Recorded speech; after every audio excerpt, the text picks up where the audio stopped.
Are you really ready for extreme Swiss German? Welcome to Lesson 102. In Lesson 101 we've met Anna. She said, Ich gang heute in die Stadt posten. Which literally translated to, since Anna is organized, she has made a shopping list already yesterday. Anna hat gestern eine Postiliste gemacht. Since the shops are close to Anna, she chooses to bike. Die Läden sind nahe, drum nimmt sie das Velo. Anna's just in time. Es ist 9 Uhr, der Coop hat aufgemacht. And now let's find out what's up for dinner. Anna doesn't need much today, so a shopping basket should do instead of a trolley. Sie braucht wenig, drum langt ihr ein Körbli. As introduced in the first video, let's color the different parts of speech. Here we have 2 pronouns, 2 verbs, 1 adjective, 1 adverb, 1 article, and 1 noun. Let's do a word-by-word translation in order to see what this sentence is about. Sie Means she. It is the feminine third-person singular article, referring to Anna. The verb braucht means need. It is also in the third-person singular to match the preceding pronoun, therefore, needs. The adjective wenig, means little, used in the sense of not much. drum Is already familiar from the last lesson. It translates to therefore. langt, Means suffices. It's also in the third-person singular, agreeing with the succeeding pronoun. ihre, Is also a female third-person singular pronoun, much like sie, only that this is the dative form. More on that later.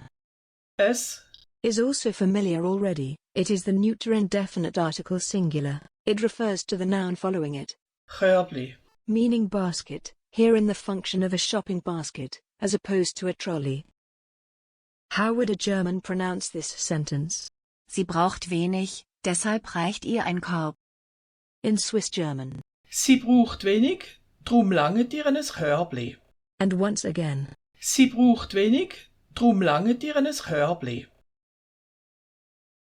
Let's explore new words and grammar now. The verb Braucht needs is in the third-person singular, agreeing with the preceding pronoun. sie, Thus the first 2 words sie braucht, translate to she needs. Let's conjugate the whole verb. ich brauche, du brauchst, sie, es braucht, wir brauchen, ihr braucht, sie brauchen. Compare with Standard High German.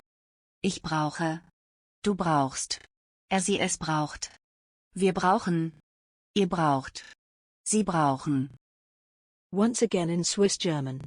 Ich brauche, du brauchst, sie, es braucht, wir brauchen, ihr braucht, sie brauchen. As mentioned, Wenig means little. As is the case with any adjective, little can be compared. We have little, less, least.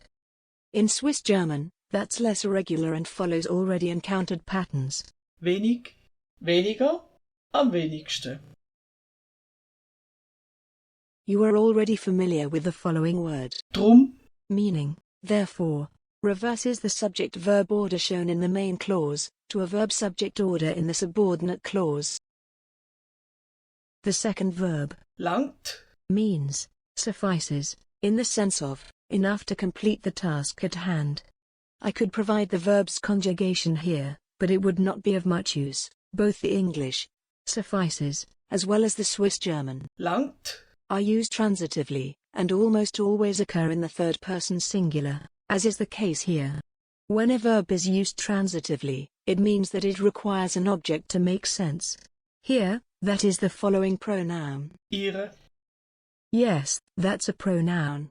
It just happens to be in the dative case. The same concept is used in English. It's the difference of asking for the subject with who, in contrast of asking for the object with whom. In Swiss German, the relevant questions are wer, and. wem.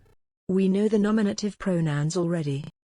The dative pronouns are, Mir, dir, ihm, ihre, as was just introduced in the sentence at the top.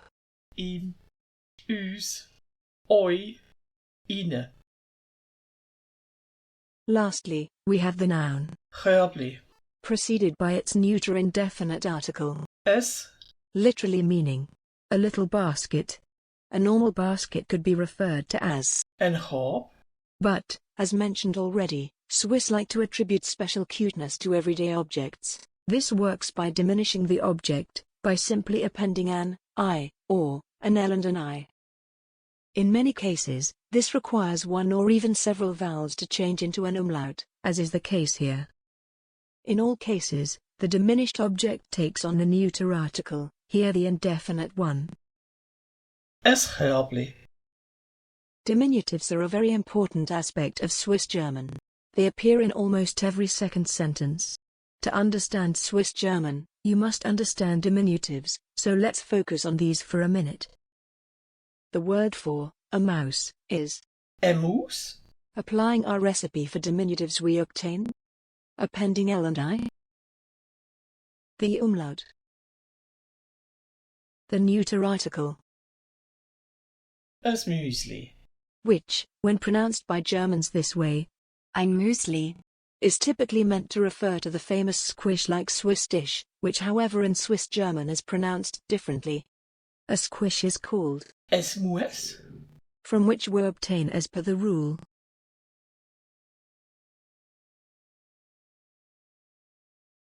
es Müsli, The other method to transport the groceries being purchased is using a trolley, ein Waggon, or, as the Swiss prefer to say, es Wägeli, You might wonder whether there are rules about applying the umlaut. You may be surprised, but yes, there is a number of rules dictating the generation of umlauts. In monosyllabic words, that is, in words featuring just one syllable, it depends on the vowel. If it is an A, O, or U, it most certainly will become an umlaut, while E and I won't experience any changes. For a drinking glass, we have es Glas, es Gläsli, a net is es Netz, es Netzli, a picture, or an image, is. es Bild, es Bildli, The next two examples are familiar already. ein Korb, es Körbli, ein Mus, es Müsli. Things get a bit trickier when a word is polysyllabic. Based on personal research, the rules seem to be: if the last syllable is not an E or I, it becomes an umlaut, if it is not one already. For instance, a square translates to Es Quadrat, es Quadrätli, you have already encountered es Velo, a bicycle. Its diminutive form is, es Velöli, which is used exclusively for small children's bikes. A polysyllabic word containing an U in its last syllable is, e Figur, which, you guessed it, is a figure, for which we obtain. es Figürli, This is also used to denote a person's slight build.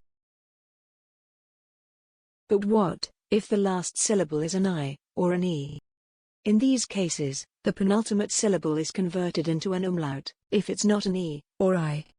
Such we obtain for the already familiar ein Lade, es Lädeli, ein Teller, is an ordinary sized plate.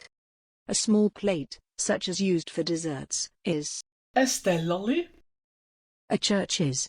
ein Chile, Note how its pronunciation and spelling differs significantly from Standard High German. Eine Kirche. Its diminutive form is, es Chileli, with O and U as penultimate syllable, umlauts are used again. A bird is, ein Vogel, from which we obtain as per the rule. es Vögeli, An ordinary kitchen is, ein Küchi, the diminutive form, es Kücheli, introduces an irregularity. If the word ends with an I, it is replaced with an E. This is not an exception, but an additional rule. It is applied to any word ending in I. For example, a coffee, ein Kaffee, es Käffeli, a blanket or a cover. Ein Decki, es Deckeli. Swiss German words ending in I, having an I as the penultimate syllable, and not being already a diminutive, are rare. Interestingly, you won't ever hear the diminutive of almost all such words. It is as if they are not diminishable, perhaps due to the ending I. It seems to work only with proper names. Here for instance, Ein Michi. which is the short form of. Michael. Note that Michi. it's not a diminutive, it's just an abbreviated name, used very commonly. The diminutive is. Es Micheli. A photo is. Ein Foti. And it's diminutive. Es Föteli. Of course, it's not maths, but language. Thus you can expect a lot of exceptions. And I mean a lot. Nouns ending in E are most prone to behave differently from the rules just introduced. Of these, some play by the rules, but they are a minority. We have already encountered two of them, but they were carefully selected for compliance. One of these was Laden. meaning shop. This word behaves well, its diminutive form is. Lädeli. There are more such words. I state some of them here without translating them, but remember that they are in a minority group. The majority of nouns ending in E will simply drop it, so instead of Minute. turning into, Minüteli. the terminal E disappears, in order to obtain. Minütli. The vast majority of polysyllabic nouns ending in E behave this way. Without going into detail, here are some. And then we have the even more irregular ones. For instance, do most of the nouns ending in L and E lose their L instead of their E? The Swiss German word for fork Gabel. does not result in, Gäbleli. but in. Gäbeli. Here are some more. With these remarks we conclude our little intermezzo about diminutives. Let's go back to Anna. For tonight's dinner, Anna will prepare a typical Swiss meal, consisting of the national sausages named, Servalam. and an also very typical Swiss cheese, usually either, Emmentaler. or else. Gruyère. The dish is called. Wurstkäsesalat. Zum Znach gibt's einen Wurstkäsesalat. The different parts of speech are a preposition combined with an article, a standalone article, two nouns, of which one is a compound noun consisting of actually three nouns, a verb, and a pronoun. Let's do the little translation. The first word is a compound of a preposition and an article. We've seen such a construction already in the very first sentence of Lesson 101. This word now Zum translates to the. The first noun Znacht. is technically a compound noun as well. However, these days, most Swiss would look at this word as a noun in its proper right, meaning supper or dinner, whichever you prefer. The third word Gibt's. is a combination of a verb and a pronoun, both in third person singular. It translates to, gives it. The article En. is the indefinite masculine article agreeing with the following noun. The noun itself is somewhat untranslatable and refers to a quite specific and very popular dish. Let's have a look at the noun's individual components. Wurst. Technically refers to any kind of sausage. However, your typical Swiss might be quite upset if you are not going to use the national. Servalam. Käse. Indicates any type of cheese. As with the sausage, though, you're well advised to use Emmentaler. or Gruyère. Salat. means salad, even though Anglo-American gourmets won't find any real salad in this dish. Let's have a look at the standard High German spelling and listen to its pronunciation. Zum Abendessen gibt's einen Wurstkäsesalat.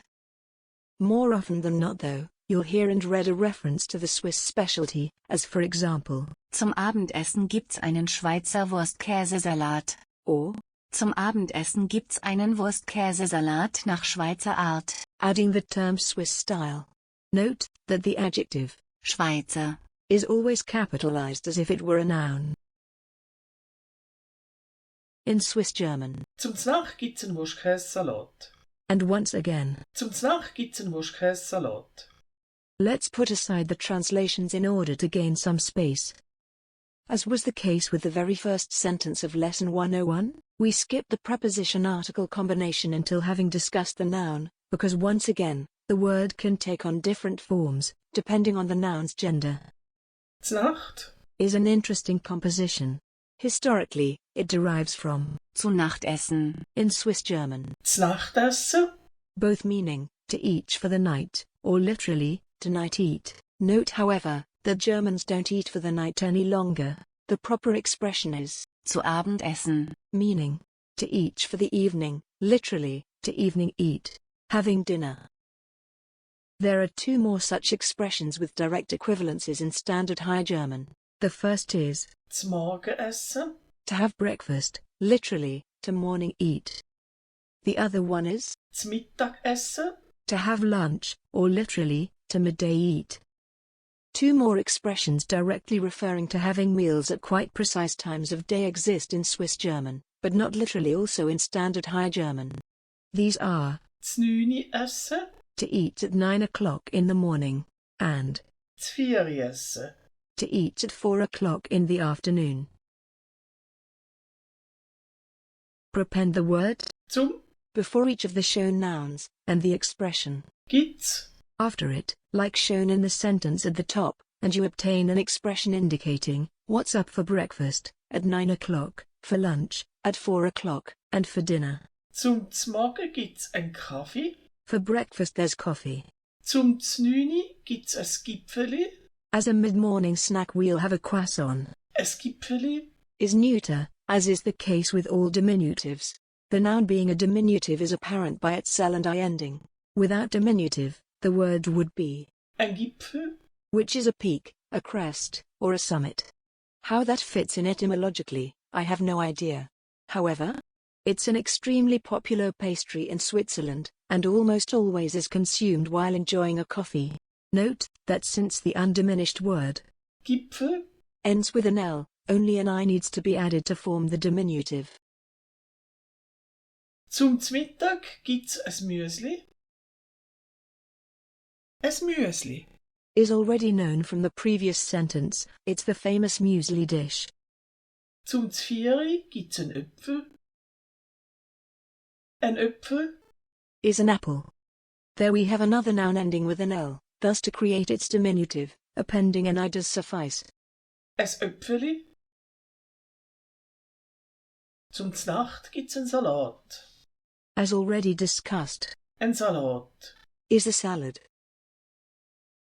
The gender of all these mealtimes is masculine, which brings us back to their article. De, And its preceding preposition?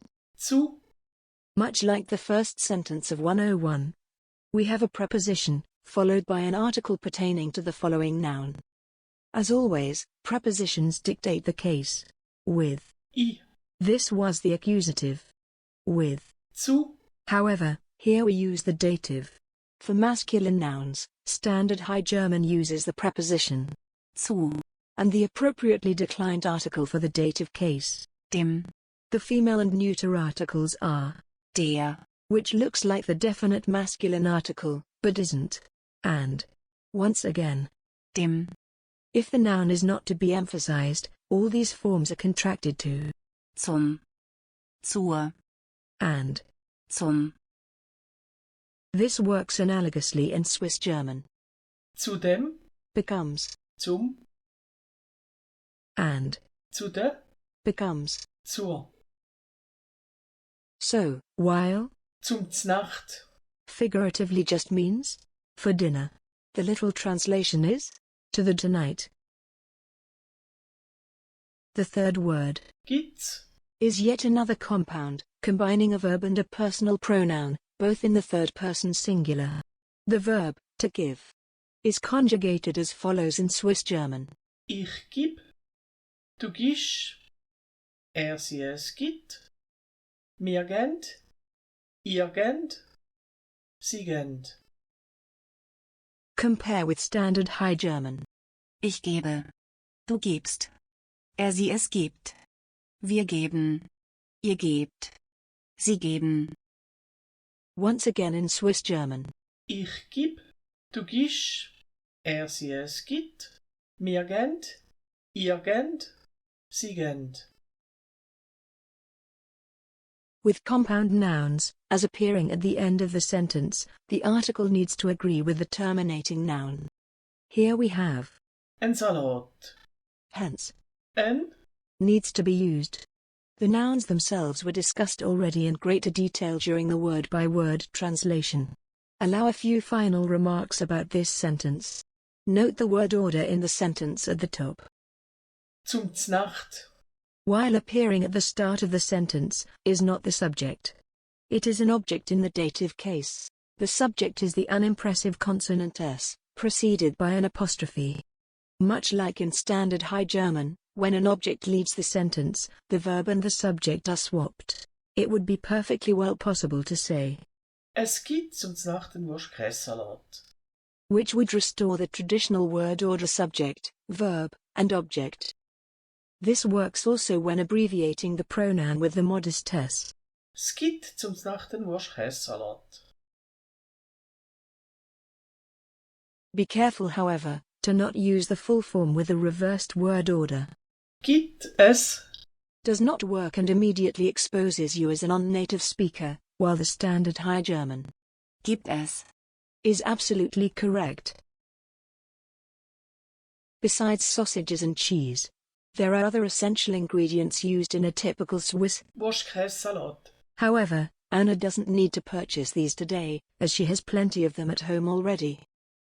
Senf, Essig, Öl und Bölle hat sie schon daheim. These ingredients are mentioned with this sentence's four nouns. Here we meet our first conjunction, along with one verb, one pronoun, and two adverbs. As usual, let's do the word-for-word translation. The sentence starts out with a list of three nouns.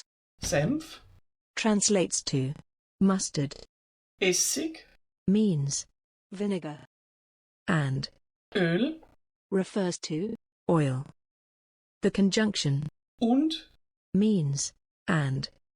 The next noun Bölle translates to onions. It should be emphasized right now that the word Bölle is in use only in the eastern part of Swiss German-speaking Switzerland. This is the case for Zurich as well. In the western part of Swiss German-speaking Switzerland, such as in Bern, Zwiebele, is used instead, or Zwiebele hat is already familiar from the last lesson. It translates to has, the third person singular of the verb to have. sie Means she. The next two adverbs are new. schon Translates to already, and daheim. means at home. How would a German pronounce this sentence? Senf, Essig, Öl und Zwiebeln hat sie schon zu Hause. Note, however, that it would be perfectly well possible to replace the last word with Daheim. instead of. Zu Hause. Although there are linguistic nuances, both words mean the same for all practical purposes. Just like in English, which exclusively uses at home, Swiss German knows only Daheim. the third person singular of the verb to have is already familiar from lesson 101. You'll have noted that all nouns are stated without any article. Of course, like any noun, they possess a gender, too. The definite articles of the four nouns are Der Senf, der Essig, das Öl, der Bölle. the plural nouns show a spelling which is different from how plurals are typically formed in Standard High German. Senf, Essig, Öl, Bölle. Compare with Standard High German. The singular nouns present no surprises. Der Senf. Der Essig. Das Öl. Die Zwiebel. The plural nouns, however, all have a different ending. Die Senfe. Die Essige. Die Öle. Die Zwiebeln. One must be cautious here. The plural forms are used in different contexts. The first three nouns are not countable. When stated this way, they don't refer to multiple instances of the same item, but to different kinds of mustard, vinegars and oils. Onions, however, are very well countable. We will see in a moment why this matters. In Swiss German, indefinite articles in the singular behave as expected. Ein Senf, ein Essig, ein Öl, ein Bulle. Much like in Standard High German. In the plural, the article is omitted altogether. Senf, Essig, Öl, Bulle. Unlike in Standard High German though, in Swiss German, the article is the only way to tell a singular from a plural noun. This can pose a problem when attempting to translate from Swiss German to Standard High German. When dealing with an undefined quantity of uncountable words, the singular is used. That's the case for all nouns here. Except for the last one, which is a plural. Compare with Standard High German. Here, Zwiebeln is countable and we want to say that Anna has some of them at home. Thus the plural is used. The plural is used also in Swiss German, only that one cannot tell the difference. So, why is this relevant at all? In Standard High German, you must quantify uncountable nouns used in singular. For example, 2 Teelöffel Senf, 2 teaspoons of mustard, 3 Esslöffel Essig, 3 tablespoons of vinegar, 4 Deziliter Öl, 4 deciliters of oil. While countable nouns can appear in the plural, 5 Zwiebeln, 5 onions. However, you cannot omit the quantifier in Standard High German without also turning them into proper plural forms, here by adding e endings. 2 Senfe, 3 Essige, 4 Öle. This however does also change the meaning into 2 different types of mustard, 3 different vinegars, 4 different types of oil. Of course one can quantify uncountable nouns in Swiss German as well. 2 Teelöffel Senf, 3 Esslöffel Essig, 4 Deziliter Öl, 5 Bulle. But in Swiss German, you can simply cancel the quantifier to obtain 2 Senf, 3 Essig, 4 Öl. No need to turn the nouns into a proper plural form, as these are the same as the singular ones already. What's more, there is no change in meaning. It is assumed that the standard package is referred to. Such 2 Senf will refer to 2 tubes or glasses of mustard, without explicitly naming the container. Which container it is must be implied by context or habit. Similarly, 3 Essig and 4 Öl. do not refer to multiple different types of vinegar or oil, as is the case in Standard High German, but to 3 standard containers of vinegar, or 4 standard containers of oil, both most likely being 1-liter bottles. To explicitly refer to different types, one adds the adjective for different, Verschiedene, in its plural form before the noun. 2 verschiedene Senf, 3 verschiedene Essig, 4 verschiedene Öl. To conclude, let's compare how these Swiss German expressions need to be translated into Standard High German. 2 verschiedene Senf Corresponds to 2 Senfe, etc. On the other hand, these Swiss German expressions mean the following in Standard High German. 2 Senf, Translate to 2 Tuben Senf. You'll have noticed by now that Swiss German is not just pronounced differently than Standard High German, but has quite a set of own grammatical rules. This concludes Lesson 102. If you want to explore more extreme Swiss German, don't forget to subscribe. Thank you.